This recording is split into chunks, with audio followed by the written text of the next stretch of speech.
somewhere on the side of the road in Nebraska in the middle of a bunch of cornfields. I'm on a road trip from eastern Tennessee to northern California.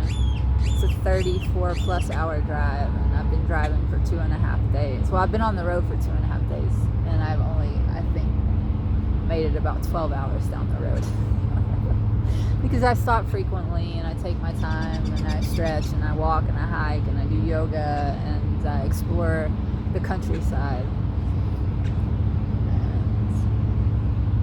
And I like to talk with locals, and I just went to a museum in Cozad, Nebraska, and got a tour from a man who was born and raised there, and he was probably in his 60s. He was very proud of his local community, and most of what was in their museum was memorabilia of war memorabilia and military memorabilia from people from Cozad who had, many of them, given their lives for this country, and they're very proud of that there. And that's the story of many people in America, many towns in America. They're proud of what they've given for this country. It is the people that make this country run, right? We are the ones doing the work, making the money, paying the taxes,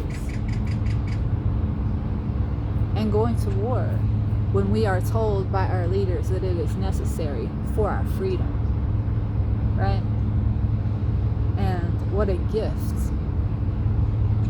How selfless for someone to give their very life for their countrymen. So I had mixed feelings around this. It was a bittersweet thing, because how beautiful, how brave, how courageous, but also how sad that many of these people who gave their very lives gave their lives for a lie. Because we are lied to every day in this country. We are used and abused. The people that are doing the real work on the ground, making this country run, growing our food, working in our factories, going to war, they're looked at as property, as chattel.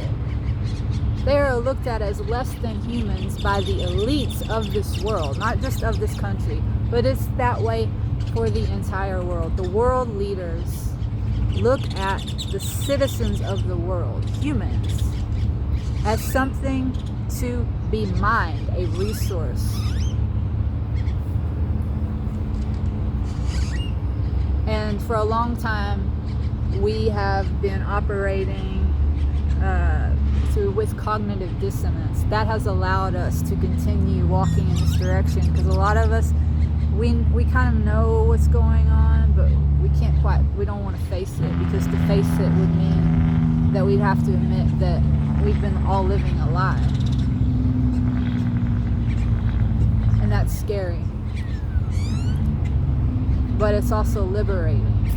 Facing the truth is liberating, because the truth is that we are all shackled by debt slavery in a country where we are constantly told how free we are, the land of the free, the land of the free. We shout it from the rooftops, from the mountaintops. Well, the truth is awful quiet, and it's also self-evident. So if you are constantly having to shout something from the rooftop, who are you trying to convince? And why? Shouldn't it be obvious if we're all free? We know we're not free. Most people spend their entire lives trying to dig themselves out of debt. And really what they're doing is they're digging their own grave, because it's stressful. It's disheartening. It's discouraging to live your entire life just trying to get yourself out of debt while you see your life passing you by. All the things that you want to really be doing, that you long to do, you put it off until another day, and that day never comes, because you end up with cancer, or with a stroke, or just too damn broke to do anything, because you spent all your money trying to pay off a house payment, or a car payment, or a credit card, because you've been tricked into chasing after a bunch of shiny material objects that you were told that makes you a good citizen, that being a consumer and buying goods is how you prove your worthiness. And that turns you into a debt slave. It's all part of it. And we're told that our soldiers go and fight for freedom, when really they go and they fight for resources and territory.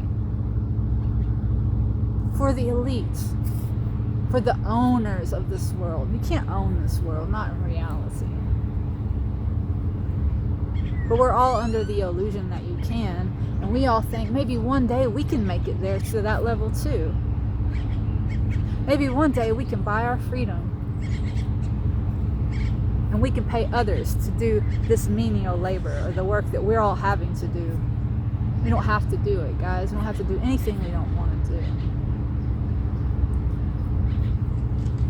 And it doesn't make you selfish, and it doesn't make you irresponsible to step outside of a system and find another way when you have realized that that system doesn't care about you, and that it's broken, and that it's sick, and that it's breaking you and making you sick. That's the truth of the matter. And this whole Epstein thing, I think it's helping us all finally realize that, guys, we're on the same team. Americans. This left and right bullshit, Democrats, Republicans, we're all finally able to agree on one thing, and that's that we're not okay with pedophilia. We're not okay with child rapists. We're not okay with human trafficking. We're all on the same page about that, right?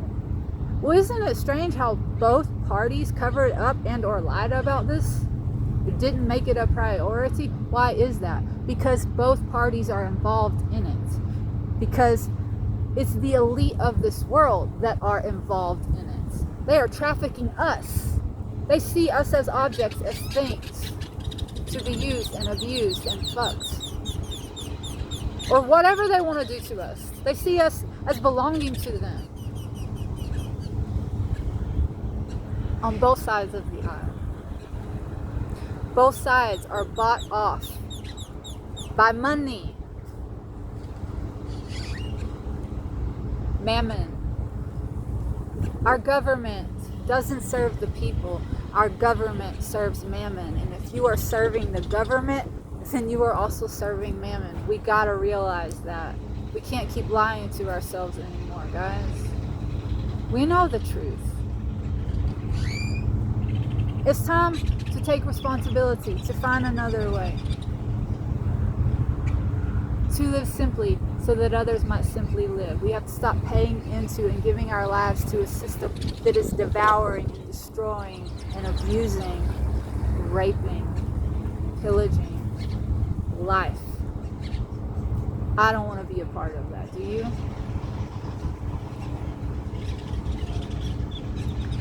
It's all being revealed. There is more light coming into our atmosphere than ever before. Literal light. And light is information. And we are vessels of light. We are vessels of information. That light is going to strike your DNA, and it's going to unlock codes and information, and you are going to receive revelation, and some people prophecy. This is a time of revelation and of prophecy. There's no going back. The truth is being revealed, and you can either get with it and you can acknowledge it, or you can suffer. For a long time, it is the liars of this world, those who shroud themselves in darkness. They have been in control.